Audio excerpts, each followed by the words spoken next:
Avez-vous déjà essayé cette délicieuse recette à base de crêpes?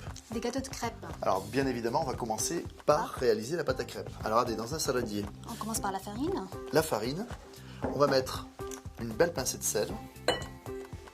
C'est important de mettre une belle pincée de sel, ça va permettre d'avoir un contraste sucré-salé, d'avoir un gâteau de crêpes vraiment délicieux.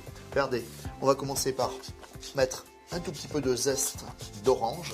Alors vous allez utiliser une orange bio ou alors pas traitée après récolte. Tu as fait un petit puits. Oui. On va mettre au centre le beurre fondu. Tu vas casser les 3 œufs. Hop. Là, tu les casses un petit peu comme ça pour pas avoir de coquilles. Hop. Et là, je commence à mélanger. Et Nadia va verser le lait très vite. Ça évite les grumeaux. En fait, si vous ne mettez pas assez de liquide, c'est là que vous allez avoir des grumeaux. Donc là, on y va, c'est parti. Voilà. Et on part du centre, regardez. Et on fait écrouler un petit peu les bords de farine. On crève les jaunes. Hein. Allez, c'est parti. Et surtout, n'hésitez pas que ce soit un petit peu trop liquide. Donc là, tu peux verser vraiment le lait. Voilà. Tout pratiquement. Allez, c'est parti. La pâte à crêpes est presque terminée. Et notre petite touche, C'est une cuillère à soupe de rhum Negrita. ça va apporter du parfum, ça va apporter une touche un petit peu vanillée, ambrée, qui est vraiment très gourmand. Et rassurez-vous, à la cuisson, l'alcool va s'évaporer. Alors ça, on va le mettre de côté dans la cuisine. Et on va réaliser maintenant la crème pâtissière. Allez, on va attaquer la crème pâtissière. Là. Tu vas mettre le lait dans une cocotte ou dans une casserole. Hein. Tu vas mettre la moitié du sucre. Alors on met le sucre, la moitié, parce qu'en fait, on le met légèrement en pluie et ça va vous permettre que ça n'accroche pas au fond. Parce qu'en fait, le sucre va faire une petite couche de sucre et c'est impeccable. Voilà, ça c'est un petit secret. La gousse de vanille, on la fend en deux, là, tu vois, bien perpendiculairement à la planche. On la gratte. Voilà, et on va mettre l'écorce et les grains de vanille. Ça va donner encore plus de parfum. Voilà, on remue pas, hein. On remue pas, on on porte à laisse. ébullition parce que le sucre descend au fond, ok?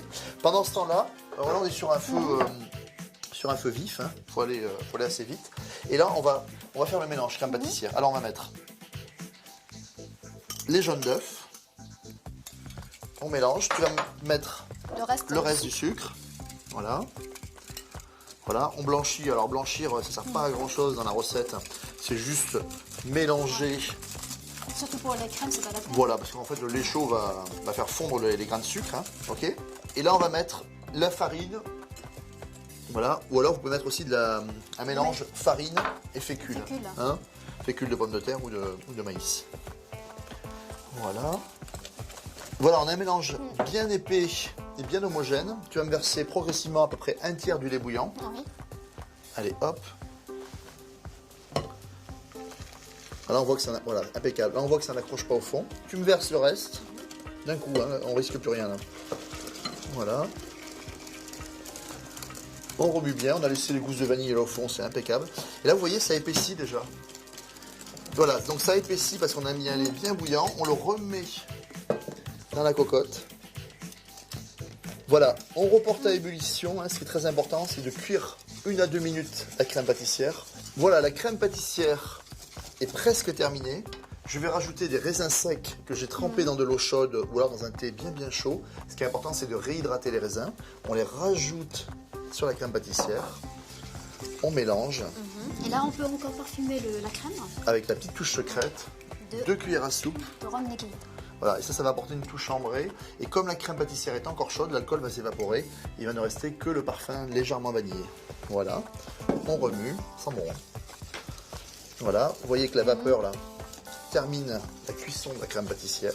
Voilà, notre crème pâtissière est complètement terminée. Et maintenant, on va passer à la réalisation des crêpes. Allez, on passe à la cuisson des crêpes. Et là, je laisse faire Nadia, qui est l'experte en crêpes. Là, je fais chauffer la poêle. Ouais, un petit filet d'huile. Un petit filet pour que ça colle pas. Voilà. Une poêle bien chaude.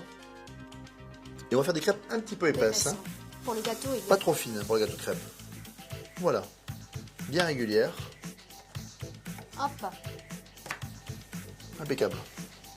On la cuit quelques secondes sur l'autre face et on est parti pour faire toutes les crêpes.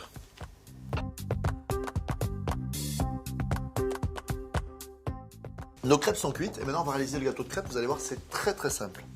On prend une crêpe. On met à peu près 2 petites cuillères à soupe de crêpes pâtissières rhum raisin. On l'étale, on va bien sur les bords. Hein. C'est important que le gâteau de crêpes il soit bien régulier. On dépasse, on laisse à peu près un demi-centimètre. Allez, deuxième couche, on y va. On couvre avec une autre crêpe. Voilà, et ainsi de suite. Jusqu'à monter à peu près la hauteur d'une belle génoise. J'ai terminé toute ma crème pâtissière en raisin. Et là, je vais mettre la dernière crêpe. Alors là, vous allez mettre un tout petit peu de sucre glace pour lui donner un petit peu cet aspect gâteau festif. Voilà, on va arrêter là, tout Ça ça. va être la touche finale. Le gâteau de crêpes est terminé. On va le mettre 1 heure au réfrigérateur avant de pouvoir le déguster.